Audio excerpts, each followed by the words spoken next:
మేషరాశివారికి ఈ సమయంలో మీకు జరిగేది తెలిస్తే మీరు ఖచ్చితంగా ఆశ్చర్యపోతారు.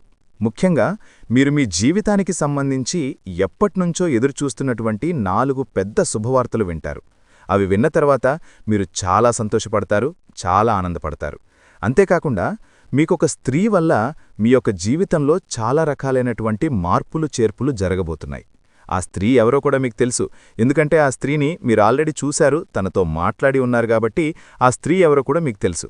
కానీ మరి ఆ స్త్రీ అంటే ఆ స్త్రీ వల్ల మీ జీవితానికి సంబంధించి ఏంటి, ఇవన్నీ తెలిస్తే మాత్రం మీరు ఖచ్చితంగా ఆశ్చర్యపోతారు. కాబట్టి ఈ వీడియోను పక్కన ఎవ్వరూ లేకుండా ఉన్నప్పుడు మాత్రమే ఒంటరిగా చూడండి. అలా చూడటం వలన మీకు ఇంకా అంతా కూడా చక్కగా క్లియర్గా అర్థమవుతుంది. కాబట్టి ఈ వీడియోని ఎక్కడా స్కిప్ చేయకుండా చివరి వరకు వినండి. అలాగే మరికొంతమంది మేషరాశి మిత్రులకు చేరడం కోసం వీడియోకొక్క లైక్ ఇచ్చి సపోర్ట్ చేయండి. మేషరాశివారు బేసిక్గా చాలా తెలివైనవారండి. అలాగే చాలా అదృష్టవంతులుగా కూడా మనం చెప్పుకోవచ్చు.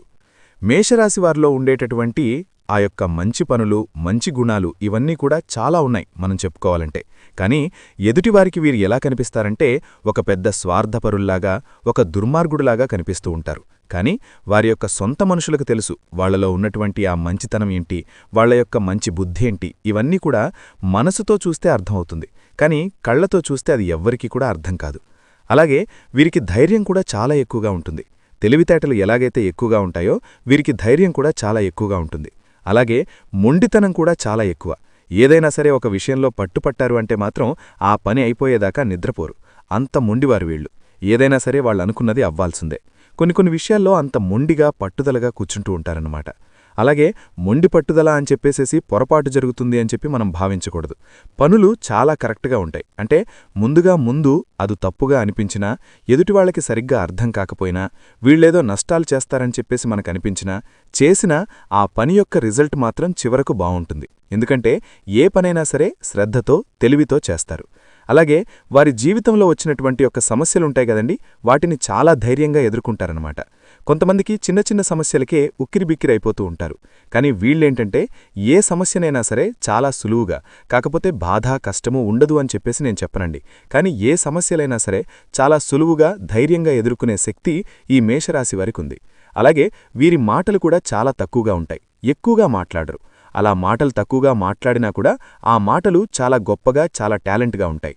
బాగా తెలివైనవారు అని చెప్పేసి వారి యొక్క మాట వింటేనే మనకు అర్థమవుతుందన్నమాట. ఈ మేషరాశివారిని మనం చూసినట్లయితే వీరు చిన్న వయసు నుంచి కూడా ఎన్నో రకాలైనటువంటి కష్టాల్లో, బాధల్లో, సమస్యల మధ్య ఇట్లా పెరిగారన్నమాట. రకరకాల మనుషుల మధ్య, రకరకాలైనటువంటి మనస్తత్వాల మధ్య పెరిగారన్నమాట. కాబట్టే ఆ బాధలన్నీ కూడా వీరికి ఒక అనుభవాలుగా మారి అవి వీరికి తెలివితేటలుగా మారాయి. వీరి జీవితంలో ధైర్యం పెరగటానికి కారణం కూడా వయసు తక్కువైనా కూడా సమస్యలు పెద్ద పెద్దవి వచ్చాయి కదా. అలా అందులో నుంచి వీరికేంటంటే ధైర్యం అనేది పుట్టుకురావటం అనేది జరిగింది. ఎందుకంటే చిన్న వయసు సమస్యలొచ్చినాయి, తప్పుకోవడానికి లేదు, ఖచ్చితంగా సొల్యూషన్ వెతుక్కోవాల్సిందే. ఆ వయసుకు తగ్గ బాధ ఆ వయసుకుంటది, ఆ వయసుకు తగ్గ ఆలోచన అలా ఉంటది. అలా ఉన్నాడా, అలా పడి చివరికేంటంటే ఆ బాధలు, ఆ పిరికితనమేంటంటే ధైర్యంగా మారటము, ఓర్పు మొండితనంగా మారటము, అసలు జనమేంటని అంచనా వేయటము, ఇలాంటివన్నీ కూడా ఈ మేషరాశివారికి చక్కగా అర్థమయ్యాయి అని చెప్పేసి మనం చెప్పుకోవచ్చు. అలా వీరి జీవితపరంగా చిన్న వయసు నుంచి కూడా ఈరోజు కూడా ఎన్నో రకాలైనటువంటి బాధలే పడుతున్నారు. ఆల్రెడీ పడ్డారు కూడా. ఇంకా ముందు చిన్న బాధలు వస్తా ఉంటాయండి. ఎందుకంటే కొంచెం మీ జాతకంలో కొన్ని రకాలైనటువంటి సమస్యలు, దోషాలు అనేవి ఉన్నాయి. వాటి నుంచి బయటపడ్డం కోసం ఎప్పటికప్పుడు ఏం చేయాలనేది కూడా నేను చెప్తాను. అలా కొన్ని సమస్యలైతే మాత్రం గట్టిగా ఉంటాయి. అలాగే వీళ్ళేంటంటే కొంచెం ఏదైనా పనులు చేసినా కూడా పెద్దగా వీరు ఊహించుకున్నటువంటి కలుసుబాటైతే రాదు. అంటే ఫెయిల్ అయిపోయిద్ది అని చెప్పేసి ఇక్కడ చెప్పట్లేదండి. కాకపోతే కొంచెం నష్టాలు, కొంచెం అనుకున్నది రాకపోవటము, ఇలా కొన్ని సమస్యలైతే మాత్రం పనుల్లో కూడా వీళ్లు చికాకులు ఎదురుచూసే అవకాశమైతే గట్టిగా ఉంటుంది. అలాగే అయితే ఎన్ని వీళ్లకి ఎదురుదెబ్బలు తగులుతున్నా, పనుల్లో కలుసుబాటనేది లేకపోయినా సరే వీరికేంటంటే మంచి ఆశతో, ఆశయంతో ఉంటారు. అంటే మేం బాగా సంపాదించుకోవాలి, నలుగురిలో ఒక గొప్ప పేరు తీసుకొచ్చుకోవాలి, ఫలానా వాళ్లు అంటే అందరూ కూడా మమ్మల్ని గౌరవించాలి, మేము ఎవ్వరి కింద తగ్గకూడదు, మేము మంచిగా సంపాదించుకోవాలి, ఆస్తిపరంగా మంచిగా ఎదగాలి అని చెప్పేసేసి ఒక ఆశ, తపన, రంది ఇవన్నీ కూడా మేషరాశివారికి చాలా గట్టిగా ఉంటాయండి. కాబట్టి ఆ ఆశ ఏంటంటే వీళ్ళని ముందుకు నడిపిస్తూ ఉంటుంది. అంటే ఫెయిల్ అయినా సరే పర్వాలా, ఇంకోసారి ప్రయత్నిద్దాం, మళ్ళీ ఇంకోసారి ప్రయత్నిద్దాం అని చెప్పేసేసి అట్లాగా ప్రయత్నించగా చివరికేంటంటే ఆ కష్టానికి సక్సెస్ సక్సెస్ అనేది ఖచ్చితంగా వచ్చింది. అలా ఈ మేషరాశి వారికి జరుగుతుంది. అలాగే వీరి పరంగా చూసుకుంటే అంటే కష్టానికి ఎంతమాత్రం కూడా వెనకాడని మనుషులు వాళ్లకంటే సక్సెస్ అవటమే వీళ్లకి ముఖ్యమన్నమాట. అలా ఉంటుంది వారికి కూడా. అంటే సమస్యలు వస్తున్నప్పటికీ కూడా అవి ఎక్కువ సమయం వీరితో ఉండవని చెప్పుకోవచ్చు. ఎందుకంటే చాలామందికి కూడా చాలా లక్ ఫ్యూచర్లో కలిసొస్తుంది అని చెప్పుకోవచ్చండి. ఎందుకంటే గ్రహస్థితిని అనుసరించి శనిదేవుడు ఎప్పుడైనా సరే పాపాత్ములని, దుర్మార్గులని, అలా మోసాలు చేసేవాళ్లకు శిక్షలైతే విధిస్తాడు. కానీ మంచిగా ఉండేవాళ్ళని ఎప్పుడూ కూడా శనిదేవుడు పొరపాటును కూడా ఎటువంటి ఇబ్బంది అనేది పెట్టడు. కాబట్టి అలా ఒకసారి ఫెయిల్ అయిపోయినా కూడా పనుల్లో వీరికి మంచిగా చివరికి ఆ సక్సెస్ ఎలా ఉంటుందంటే ఆ పోయినటువంటి నష్టాన్ని కూడా పూడే విధంగా వీళ్లు అనుకున్న దానికన్నా కూడా ఇంకో ₹4 ఎక్కువ వచ్చే అవకాశం అనేది ఉంటుంది. అంత బాగా కలిసొస్తుంది. కాబట్టి ఇలా ఉంటుంది. ఆర్థికపరంగా వీళ్లకైతే మంచి సక్సెస్ అనేది ఉంటుంది. ఇంట్లో కూడా సంపదలు బాగా పెరిగే అవకాశమైతే ఉంటుంది. అలాగే కొంతమంది మేషరాశి వారిలో కొంచెం చిన్న చిన్న అప్పులైతే ఉన్నాయి. ఆ అప్పులు కూడా మీరు చాలా తేలిగ్గా తీర్చుకోగలుగుతారు. అప్పుల సమస్య నుంచి కూడా మీకు మంచిగా విముక్తి అనేది లభిస్తుంది. అలాగే ఈ మేషరాశి వారిని మనం చూసినట్లయితే వీరు చాలా అందంగా ఉంటారండి. వీరి ముఖంలో ఒక తేజస్సు, ఒక వెలుగు, అంటే మేషరాశిలో ఉన్నటువంటి స్త్రీలు కావచ్చు, పురుషులు కావచ్చు చాలా చక్కగా ఉంటారు. కావాలంటే మీరు గమనించండి. మీ ఇంట్లో ఉంటారు గదా, మీరు చూసుకోండి. వాళ్ళు చాలా అందంగా ఉంటారు. పైకి మీరు మొహమాటంతోటి చెప్పలేకపోయినా, అది మీరు ఒప్పుకోకపోయినా, మీకు మీ యొక్క మనసులో మీరైతే మాత్రం ఖచ్చితంగా అనుకుంటూ ఉంటారన్నమాట. వాళ్ళు చక్కగా ఉంటారు, బావుంటారు అని చెప్పేసేసి. ఎందుకంటే వీరికి అందమైన రూపం వెనక అందమైనటువంటి మనసు అనేది ఉంది. పైకి రూపమంటే చక్కగా మనకు కనిపిస్తుంది కాబట్టి మనం అందంగా ఉన్నారని చెప్పేస్తాము. కానీ ఆ అందమైన రూపం ఉండాలంటే దానికి అందమైనటువంటి మనసు కూడా ఉండాలి. అది మేషరాశి వారికుంది. కాబట్టే వారి యొక్క రూపం అనేది చాలా చక్కగా ఉంది. ఎందుకంటే అందరితో చాలా చక్కగా మాట్లాడతారు, చాలా ప్రేమగా మాట్లాడతారు, చాలా తక్కువగా మాట్లాడతారు. అలాగే వీరికి ఏదైనా సరే ఉన్నది ఉన్నట్లుగా మాట్లాడ్డం చేతవు, కానీ నటించడమనేది ఏమాత్రం కూడా చేతకాదు. అబద్ధాలు మాట్లాడ్డానికి అస్సలు కూడా ఇష్టపడరు. కాబట్టి వీళ్ళకి నిజాలు ఏదైనా సరే ఉన్నది ఉన్నట్లుగా మాట్లాడతారు. కాబట్టి కొంతమందికి వీళ్లు నచ్చకపోవచ్చు. కానీ చివరికి వీరి యొక్క ఆ యొక్క మాటల యొక్క అర్థమనేది తెలుసుకుని చివరికి వీరితో ఏకీభవించడం అనేది జరుగుతుంది. అలాగే కుటుంబం కోసం ఎంతకైనా, అంటే ఎంత కష్టపడ్డానికైనా, ఎంత త్యాగం చేయడానికైనా వీళ్లు ముందుగా ఉంటారండి. ఎందుకంటే కుటుంబం అంటే చాలా ప్రాణం ఈ మేషరాశివారికి. వాళ్లకసలు కుటుంబ సభ్యులకి ఎటువంటి సమస్య అనేది రాకుండా ఉండటానికి చాలా కష్టపడతారు. ఒకవేళ ఏదైనా సమస్యలు వచ్చినా కూడా వీరు ధైర్యాన్నిస్తారు, చాలా తోడుగా ఉంటారన్నమాట. మీకైతే మాత్రం ఇప్పుడు ప్రస్తుతానికి అంతా అనుకూలంగా ఉందండి. మానసికంగా కావచ్చు, అలాగే మీరు చేసే పనుల పరంగా కావచ్చు, అంతా మీకు అనుకూలంగా ఉంది. మనశ్శాంతి అనేది మీకు ఖచ్చితంగా ఉంటుంది. ఎప్పుడైనా సరే మనిషి చాలామందేంటంటే బాహ్యంగా కనిపించేటటువంటి డబ్బు కోసం తపన పడుతూ ఉంటారు. కానీ మనిషికి నిజమైనటువంటి సంపద అంటే మనశ్శాంతి. ప్రతీక్షణం కూడా ఏ మనిషైతే అంటే మనసు శాంతిగా, తృప్తిగా, ఆనందంగా అట్లా బ్రతకగలుగుతాడో అతడు నిజమైనటువంటి కోటేశ్వరుడనమాట. అది నిజమైనటువంటి సంపాదన. అలా కాకుండా ప్రతీక్షణం కూడా మనశ్శాంతి లేకపోవటం, కాసేపు కూర్చుంటే ఏమో, కాసేపు పొనుకుంటే ఏమో, టైం అయిపోతుంది, వెళ్ళాలి, చెయ్యాలి, సంపాదించాలి, అది ఇది అని చెప్పేసి గిలగిల కొట్టుకుంటూ ఉంటారు. భూమ్మీద నరకమంటే ఇక అలాంటిదే. కాబట్టి ఆ మనశ్శాంతి లేకపోవటమనేది మనిషికి ఒక మాటలో చెప్పాలంటే మరణంతో సమానము. కానీ ఈ మేషరాశివారికి ఇప్పుడైతే ప్రస్తుత కాలం మనశ్శాంతి అయితే లభిస్తోందండి. ఎందుకంటే మీ యొక్క మంచి మనసు వల్ల, మీరు చేసేటటువంటి పూజల వల్ల, పరిహారాల వల్ల, మీరు దైవం అంటే నాకు ఏదైనా సరే నా దేవుడు చూసుకుంటాడు అనేటటువంటి ఆ యొక్క భావన వల్ల మీకు ఖచ్చితంగా మనశ్శాంతి అయితే లభిస్తుంది. అలాగే ఈ మేషరాశివారికి ఎంత కోపం ఉంటుందో ప్రేమ కూడా అంతే ఉంటుందండి. మేషరాశివారికి కోపమనేది వెంటనే వస్తుంది. కానీ ఆ కోపం వెనక విపరీతమైనటువంటి ప్రేమనేది దాగి ఉంటుంది. అది ఎదుటివారికి అర్థమవటానికి చాలా టైం పడుతుంది. కానీ అదంతా కూడా ప్రేమను వ్యక్తపరిచే విధానంలో వాళ్ళేంటంటే కొంచెం గట్టిగా మాట్లాడతారు. అంటే వారికి నటించటము, మాయ చేయటము, మాయమాటలతో ఎదుటివారిని ఆకట్టుకోవటం ఇలాంటివి తెలీదండి. ఎప్పుడూ కూడా అంటే ఎదుటివారిని మోసం చెయ్యాలి అని అనుకున్న వాళ్ళ దగ్గర అలాంటి ఆలోచనలు ఎక్కువగా కనిపిస్తూ ఉంటాయి. కాబట్టి వీరికి కొంచెం కోపం అనేది ఎక్కువగా ఉంటుంది. ఎవరైనా ఏదైనా వారి యొక్క జీవితాల్లో పర్సనల్ విషయాల్లో తలదూర్చినప్పుడు మాత్రం బయటవారెవరైనా వారికి మాత్రం విపరీతమైనటువంటి కోపం వస్తుంది. ఎందుకంటే వీళ్ళు ఎవరినీ పెద్దగా పట్టించుకోరు. అలాగే వీరి పనులు వీరు చేసుకుంటా ఉంటారు. కాబట్టి పక్కనవారెవరైనా సరే వీరి విషయాల్లో తలదూర్చినప్పుడు మాత్రం వీరికి కోపం అనేది విపరీతంగా వస్తుంది. మేషరాశివారికి పట్టుదల కూడా చాలా ఎక్కువగా ఉంటుంది. ఏదైనా ఒక పని గనక చెయ్యాలి అని అనుకుంటే ఆ పని పూర్తయ్యేదాకా వాళ్ళు నిద్రపోరు. అంత పట్టుదలగా ఉంటారు. అంత శ్రద్ధగా ఆ పనిని పూర్తి చేస్తారన్నమాట. తొందరపడి అనుకోరు, అనుకుంటే మాత్రం ఆ పని అయిపోవాల్సిందే. అలా ఉంటుంది వారి ఆలోచన విధానం. అలాగే వీరు భవిష్యత్తు గురించి కూడా ఎక్కువగా ఆలోచిస్తూ ఉంటారు. అంటే ఫ్యూచర్లో మేం బావుండాలి, మేము వెనక్కి తిరిగి చూసుకోకూడదు, మేము తల్లిదండ్రుల మీద కావచ్చు, లేకపోతే పిల్లల మీద కావచ్చు, ఎవరి మీద కూడా ఆధారపడని ఈ మేషరాశివారికుండదు. చివరికి మేషరాశిలో ఉన్నటువంటి ఆడవారిని కూడా మనం చూసుకున్నట్లయితే భర్తను ప్రతిదీ అడిగి తీసుకోవటానికి వీళ్ళిష్టపడరు. వీళ్ళ సొంతంగా వీళ్ళు ఒక రూపాయి సంపాదించుకుని మేమే కష్టపడి మేం చేసుకోవాలి, అడిగేదేంటి అని చెప్పేసి అలాంటి ఆలోచన విధానం ఎక్కువ ఉంటుందన్నమాట. కాబట్టి మేషరాశిలో ఉన్నటువంటి స్త్రీలు కూడా వాళ్ళు ఏదో ఒక పని, వాళ్ళకు చేతనైన పని, ఉద్యోగాలవ్వచ్చు, వ్యాపారం అవ్వచ్చు, ఏదైనా చిన్న పని కావచ్చు, ఇట్లా చేసుకుంటూ ఉంటారు. వాళ్ల రూపాయి అనేది వాళ్ళు సంపాదించుకుంటూ ఉంటారు. వాళ్ళు భర్త మీద కూడా ఆధారపడకూడదు అని గట్టిగా రూలైతే పెట్టుకుంటారు. ఇంకా వీరి ఆలోచనా విధానం ఎలా ఉంటుంది అనంటే, వీరి మనసుకు ఏదైతే చెయ్యాలి అని అనిపిస్తే అదే చేస్తారు. ఎదుటివాళ్లు చెప్పింది ఏమాత్రం కూడా వినరు. విన్నట్లుగా ఉంటారుగాని వీరి మనసుకు ఏదైతే చెయ్యాలి అని చెప్పి అనిపిస్తుందో చివరికి అదే చేస్తారు. కాని ఒకల మాటలు వినటము, ఒకల మాట మీద ఆధారపడటము ఇలాంటివస్సలు వీరికుండవు. అలాగే ఈ మేషరాశివారికి ఎదుటివారి దగ్గర్నుంచి గౌరవాన్ని కోరుకుంటారు. అంటే వీళ్ళు ఎలాగైతే రెస్పెక్ట్ అయితే ఇస్తారో ఎదుటివారు కూడా వీళ్లకు రెస్పెక్ట్ ఇవ్వాలి అని అనుకుంటారు. వీళ్లకు విలువ లేకపోయినా, వీళ్లకు రెస్పెక్ట్ ఇవ్వకపోయినా అలాంటి చోట నిమిషం ఉండటానికి కూడా ఈ మేషరాశివారి ఏమాత్రం కూడా ఇష్టపడరు. వీరికి పక్కన వాళ్లకు సహాయం చేసే శక్తి కూడా చాలా ఉంటుందన్నమాట.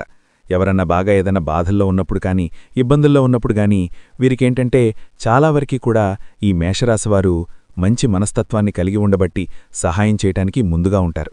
ఇక వీరికి ఈ స్త్రీ వల్ల అదృష్టం పట్టబోతోంది అని చెప్పేసేసి మనం చెప్పుకున్నాం కదండి. మరి ఈ సమయంలో అయితే మాత్రం నిజంగానే ఈ స్త్రీ వల్ల విపరీతమైనటువంటి రాజయోగం అనేది పట్టబోతుంది. మరి ఆ స్త్రీ ఎవరో తెలిస్తే మీరు ఖచ్చితంగా ఆశ్చర్యపోతారు. ఆ స్త్రీ మరెవరో కాదండి, సాక్షాత్తు ఆ దుర్గా స్వరూపము, ఆ దుర్గాదేవే మీ మీద, మీ యొక్క కుటుంబం మీద, అలాగే మీకు ఆనందాన్ని, సంతోషాన్ని ఇవ్వటానికి, మీ జీవితాల్లో మీరు పడుతున్నటువంటి బాధల్నుంచి సమాధానాన్ని ఇవ్వటానికి ఆ దుర్గాదేవి ముందుకొస్తోంది. ఆ తల్లి యొక్క అనుగ్రహం అనేది ఈ మేషరాశివారిపైన పుష్కలంగా ఉంది. ఆ తల్లి యొక్క చల్లని చూపు అనేది మీ మీద పడింది కాబట్టి ఇప్పట్నుంచి మీకు అఖండ రాజయోగం అనేది పడుతుంది. మీ జాతకమే మారబోతోంది. మీ యొక్క సుడి తిరగబోతోంది. ఇక మీరు పట్టిందల్లా కూడా బంగారమవుతుందని చెప్పటంలో ఏమాత్రం కూడా సందేహం అనేది లేదు. ఎందుకంటే దుర్గాదేవి స్వరూపమంటే అది సామాన్యమైనటువంటి విషయం కాదండి. ఆ తల్లి యొక్క ఆ యొక్క కరుణాకటాక్షం కోసం ఎంతమందో ఎన్నో పూజలు చేస్తూ ఉంటారు భక్తిశ్రద్ధలతోటి. అలాంటిది ఆ తల్లికి అంటే మీరు గుర్తుండటము, మీ రాశిమీద ఆ తల్లి మీ యొక్క చల్లని చూపు మీ మీద పడటము, మీ ఇంటి మీద పడటమంటే అది సామాన్యమైనటువంటి విషయమైతే కాదు. ఆ తల్లి మీ ఇంట్లో తిష్టవేసుకుని కూర్చుంటుంది. మీ ఇంటి లోపలికి ప్రవేశించాలని చెప్పి తను ఎదురుచూస్తూ ఉంటుందన్నమాట. ఇప్పుడు ఆ తల్లి ఏంటంటే రాత్రిపూట మీ ఇంటి చుట్టూతానే తిరుగుతూ ఉంటుంది. మీ ఇంటి లోపల తిరుగుతూ ఉంటుంది. మీరు ఆ తల్లిని ఆహ్వానిస్తే ఆ తల్లి మీ ఇంట్లో తిష్టవేసుకుని మరీ కూర్చుంటుంది. మీకు వచ్చేటటువంటి చాలా సమస్యల నుంచి ఆ తల్లి చాలా తేలిగ్గా మిమ్మల్ని బయటపడేస్తుంది.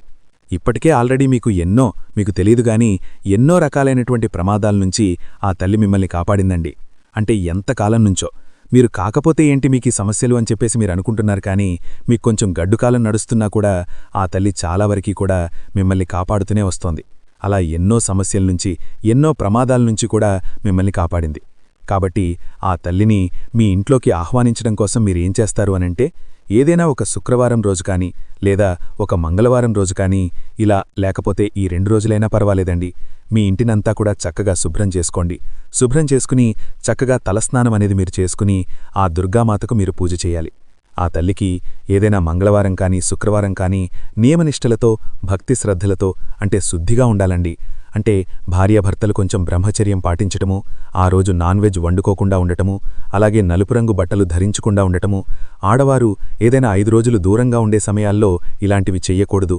మీరు నియమనిష్టలతోటి చక్కగా ఆ తల్లికేంటంటే ఇంట్లో దీపారాధన చెయ్యాలి. ఆ తల్లి ముందల దీపం వెలిగించండి. చక్కగా ఒక కొబ్బరికాయని కొట్టి ఆ తల్లికి చక్కగా నమస్కారం చేసేసి ఆ తల్లిని ఆహ్వానించండి. ఇలా మీరింట్లో దీపం గనక వెలిగిస్తే మీకు డబ్బు పరంగా ఎటువంటి లోటు అనేది ఉండదు. మీ ఇంట్లో ఉన్నటువంటి నెగటివ్ అంతా కూడా పూర్తిగా తొలగిపోతుంది. ఆ తల్లి యొక్క ఆశీర్వాదంతో కోటి జన్మల పుణ్యఫలితం అనేది మీకు లభిస్తుంది. ఆ తల్లికి ఇష్టమైనటువంటి నైవేద్యాలు మీ శక్తికి తగ్గట్లుగా చెయ్యండి. తల్లి మీకు అది చెయ్యాలి, ఇది చెయ్యాలి అని ఎప్పుడూ కూడా చెప్పదు. మీరేంటంటే భక్తి శ్రద్ధలతోటి ఆ తల్లికి నమస్కారం చేసుకుని పూజ చేసుకుని చక్కగా ఒక కొబ్బరికాయ కొట్టుకోండి నియమనిష్టలతోటి. ఆ తల్లి అలా చేయటం వల్ల చాలా సంతోషపడుతుంది. పాలతో చేసినటువంటి పాయసం కానివ్వండి, ఇలాంటివి మీరు నైవేద్యంగా పడితే సరిపోతుంది. ఇలా చేయటం వలన మీకంతా కూడా అనుకూలంగా ఉంటుంది. అనారోగ్య సమస్యలేదైనా ఉంటే పూర్తిగా తొలగిపోతాయి. కుటుంబంలో అందరూ కూడా చాలా సంతోషంగా ఉంటారు. మీకు బాగా కలిసొస్తుందన్నమాట. కాబట్టి తప్పకుండా మీరు దుర్గాదేవిని ఇంట్లో పూజించండి. ఇలా చేయటం వలన ఆ తల్లి యొక్క ఆశీస్సులు మీపైన ఎప్పుడూ కూడా ఉంటాయి. ఆ తల్లి మిమ్మల్ని ఎప్పుడూ కూడా వదిలిపెట్టదు. ముఖ్యంగా ఈ మేషరాశిలో ఉన్నటువంటి వారికేంటంటే నరఘోష, నరదిష్టి, నరుల ఏడుపు, శత్రు సమస్యలు, అంటే వీరి ముందలేంటంటే చాలామంది మంచిగా నటిస్తూ వీరి వెనకల చాలా ఇబ్బందులు కలిగిస్తున్నారు. అది వీరికి తెలియట్లా. అలా కొన్ని తెలిసినా కూడా వీళ్ళేం చేయలేకపోతున్నారు. అలాంటి శత్రు సమస్యలవ్వచ్చు, ఏదన్నా అప్పుల సమస్యలవ్వచ్చు, అలాగే వీరిని చాలామంది కూడా అవమానిస్తూ ఉంటారు. అలాంటివేదన్నా ఉంటే అవన్నీ కూడా పూర్తిగా తొలగిపోయి, మేము మిమ్మల్ని ఎవరైతే అవమానించారో, ఎవరైతే మీకు నష్టాలు చెయ్యాలని అనుకున్నారో వాళ్లే మీతో మంచిగా ఉండే అవకాశం అనేది ఖచ్చితంగా మీకొస్తుంది. మీ యొక్క శత్రువులు కూడా మిత్రులుగా మారేటటువంటి అవకాశం అనేది మీకుంటుంది. కాబట్టి తప్పనిసరిగా ఆ దుర్గాదేవి మీ చేత పూజ చేయించుకోవాలని ఆ తల్లి ఎదురుచూస్తోందండి. కాబట్టి ఈ అవకాశాన్ని మాత్రం మీరు నెట్టేయొద్దు. మీకు కుదిరిన ఏదో ఒక్కరోజైనా సరే ఖచ్చితంగా ఇలా చెయ్యండి. ఆ తల్లి ముందల అక్షింతల్ని కూడా పెట్టండి. అక్షింతల్ని పెట్టేసి ఆ అక్షింతలను ఆ తల్లి యొక్క ఆశీర్వాదంగా భావించి మీరు అక్షింతలు వేసుకోండి. అలా వేసుకోవటం వలన ఆ తల్లి యొక్క సంపూర్ణ ఆశీస్సులతో మీకున్నటువంటి అష్టదరిద్రాలన్నీ పోయి అష్టైశ్వర్యాలు సిద్ధిస్తాయి. మీకంతా మంచి జరుగుతుంది. మృత్యుదోషాలేదన్నా ఉన్నా కూడా పూర్తిగా తొలగిపోతాయి. నిండు నూరేళ్ల ఆయుష్తో, నూతన ఉత్తేజంతో చాలా చక్కగా మీరు మీ కుటుంబం అంతా కూడా వర్ధిల్లుతారు. కాబట్టి ఆ తల్లికి దీపధూప నైవేద్యాలతో, పుష్పాలతో చక్కగా అలంకరించుకోండి. అలాగే ఆ తల్లికి పూజ చేసే రోజున తర్వాతైనా గానివ్వండి, గబక్కన మీరు ఎవ్వరినీ ఒక మాట అనొద్దు. అలా అంటం వల్లేంటంటే ఆ తల్లి యొక్క ఆగ్రహానికి గురవుతారు. తప్పులు డిసైడ్ చేయటానికి మనం మనుషులమండి. ఎవరు ఎలాంటిదన్నా చేయనివ్వండి, వాళ్ల కర్మ వాళ్లకే అనుభవిస్తూ ఉంటారు. ఎందుకంటే దేవుడు క్షమించిన కర్మకాలం అనేది ఒకటి ఉంటుంది కదా, అది క్షమించదు. ఆ టైం వచ్చినప్పుడు వాళ్లకు తగ్గ బుద్ధి చెప్పే తీరుతుంది. కాబట్టి మీరు గబక్కన ఎవ్వరిని కూడా ఏమీ అనకండి. మీరు నిదానంగా ఉండటమే మీకు బాగా కలిసొస్తుంది. కాబట్టి జాగ్రత్తగా ఉండండి. ఇలా చేయటం వలన చాలామంది మేషరాశివారిలో వివాహాలు ఆలస్యమై ఎదురుచూసేవాళ్లుంటారు. అలాంటి వారికి చక్కగా వివాహాలు జరుగుతాయి. వివాహమై సంతానం కోసం ఎదురుచూసేవాళ్లుంటారు. అలాంటి వారికి సంతానము కలుగుతుంది. ఇంకా చెప్పాలంటే ఉద్యోగాలు లేక ఇబ్బంది పడేవారికి ఉద్యోగాలు రావటము, ఉద్యోగాలు చేసేవారికి శాలరీస్ పెరగటము, మీ యొక్క వ్యాపారాల్లో మంచి కలుసుబాటనేది రావటము, విద్యార్థులకు చదువుల విషయంలో మంచిగా ఎదుగుదలనేది ఉండటము, ఇలా మీరు చేసే చిన్న పని కావచ్చు, పెద్ద పని కావచ్చు, ఇట్లా ప్రతి దాంట్లో కూడా అంత అనుకూలంగా ఉంటుంది. కుటుంబ సమస్యలనేవి తొలగిపోతాయి. మీకు బాగా కలిసొస్తుంది. మేషరాశివారి యొక్క రాశికి అధిపతి శని భగవానుడు. కాబట్టి మీరేం చేస్తారంటే, శని అంటే మనకి ఏంటంటే శని భగవానుడు కాకి రూపంలో ఉంటూ ఉంటాడు. అంటే శనిదేవుడికి వాహనం కాకి. కాబట్టి మీరు కాకిని శని భగవానుడిగా మనసులో తలుచుకుని ప్రతిరోజూ కూడా తినేటటువంటి అన్నంలో తొలి ముద్దను చక్కగా కాకికి పెట్టండి. పెట్టటం వల్ల ఆ శనిదేవుడి యొక్క అనుగ్రహం అనేది మీకు కలిగి ఏదన్నా కాస్తో కూస్తో శనిదోషాలేదన్నా ఉన్నా కూడా మీకు పూర్తిగా తొలగిపోతాయి. మీకేదన్నా డబ్బులు ఎవరన్నా మీకు పెండింగ్లో ఉండి ఇవ్వకపోయినా ఆ డబ్బు మీ చేతికి అందటమో, మీకు సమస్యలనేవి తగ్గిపోవటమో, ఇలా శనిదేవుడు అనుగ్రహం అనేది ఉంటే మాత్రం భలే బాగా కలిసొస్తుందండి. కాబట్టి ప్రతిరోజూ కూడా కాకికి తొలిముద్ద అన్నం అనేది పెట్టండి. కాకి ఎప్పుడన్నా ఇంటి ముందు వాలితే తోలకండి. అలాంటివి చేయటం వల్ల ఏంటంటే శనిదేవుడికి కొంచెం చికాకనేది కలుగుతూ ఉంటుంది. ఇంకా మీరేదన్నా పనులు గనక మొదలు పెట్టాలి అని అనుకుంటే మీరు మంచి రోజు ఏదని చెప్పి ఒక్కొక్కసారి ఆలోచిస్తూ ఉంటారు. మీరు సోమవారం రోజు గాని, లేదా గురువారం రోజు గాని, శుక్రవారం రోజు గాని మీ యొక్క పనులనేవి మొదలుపెట్టుకోండి. ఆ రోజుల్లో గనక మీరు పనులు గనక మొదలు పెడితే మీకు మంచిగా కలిసొస్తుంది. మంచి లాభాలనేవి చేకూరుతాయి. పనుల్లో ఎటువంటి అడ్డంకులనేవి లేకుండా ఉంటాయి. అలాగే మీరు పసుపు రంగు బట్టలు వేసుకుంటే మీకు బాగా కలిసొస్తుంది. నలుపు రంగు బట్టలు ఎప్పుడన్నా ఒకరోజు తప్ప ఎక్కువ శాతం నలుపు అనేది వేసుకోవద్దు. మీకు బట్టల్లో బాగా కలిసొచ్చేటటువంటి రంగులేంటి అంటే పసుపు రంగు బాగా కలిసొస్తుంది. అలాగే ఆకుపచ్చ, ఎరుపు, నీలం కలరు, తెలుపు రంగు, అలాగే బ్లాక్ కూడా బానే ఉంటుంది, కాకపోతే అప్పుడప్పుడు వేసుకుంటా ఉండండి. ఈ రంగులు వేసుకోవటం వల్ల మీకు బాగా కలిసొచ్చే అవకాశం ఉంటుంది. ఇవి మీకు అదృష్ట రంగులుగా మారే అవకాశం ఉంటుంది. కాబట్టి మేషరాశివారైతే మాత్రం చక్కగా ఇలా చెయ్యండి. అర్థమైంది కదండి? మేషరాశివారికి ఈ సమయంలో జరిగేది ఏంటి, ఏ స్త్రీ వల్ల మీకు అదృష్టం పట్టబోతోంది ఏంటి, ఇదంతా కూడా. మన వీడియో నచ్చితే ఒక చిన్న లైక్ ఇచ్చి సపోర్ట్ చేయండి. మీరు లైక్ చేయటం వల్ల వీడియో మరికొంతమంది మేషరాశి మిత్రులకు చేరి వారు కూడా ఉపయోగించుకునే అవకాశం అనేది ఉంటుంది. దుర్గాదేవి మీద నిజంగా ఎవరికైతే భక్తి, శ్రద్ధ, నమ్మకం ఉంటాయో, ఆ తల్లి మీద నిజంగా ఎవరికైతే ప్రేమ ఉంటుందో అలాంటి వారు తప్పకుండా వీడియోకొక లైక్ చేయండి. దానివల్ల ఆ తల్లి యొక్క అనుగ్రహం ఎప్పుడూ మీకుండి మీరెప్పుడు సంతోషంగా ఉంటారు. మీ యొక్క కుటుంబం ఎప్పుడూ కూడా సంతోషంగా ఉంటుంది. అలాగే మీకు తెలిసిన ఫ్రెండ్స్కి కూడా షేర్ చేస్తే హెల్ప్ అవుతుంది. మొట్టమొదటిసారిగా మన ఛానల్ చూస్తుంటే సబ్స్క్రైబ్ చేసుకుని పక్కనే ఉన్నటువంటి ఆల్ అనే బెల్ని క్లిక్ చేస్తే నేను పెట్టే ప్రతి వీడియో కూడా ముందుగా మీకు నోటిఫికేషన్ రూపంలో చేరుతుంది. లైక్ చేసినప్పుడు కమెంట్స్ దగ్గర హైప్ వస్తుంది. అక్కడ మీ యొక్క పాయింట్స్ అనేవి కూడా యాడ్ చేయొచ్చు. కమెంట్ బాక్స్లో ఓం శ్రీమాత్రే నమః అని కమెంట్ చేయండి. మరో చక్కటి వీడియోతో మళ్ళీ కలుద్దామండి. సర్వేజన సుఖినో భవంతు.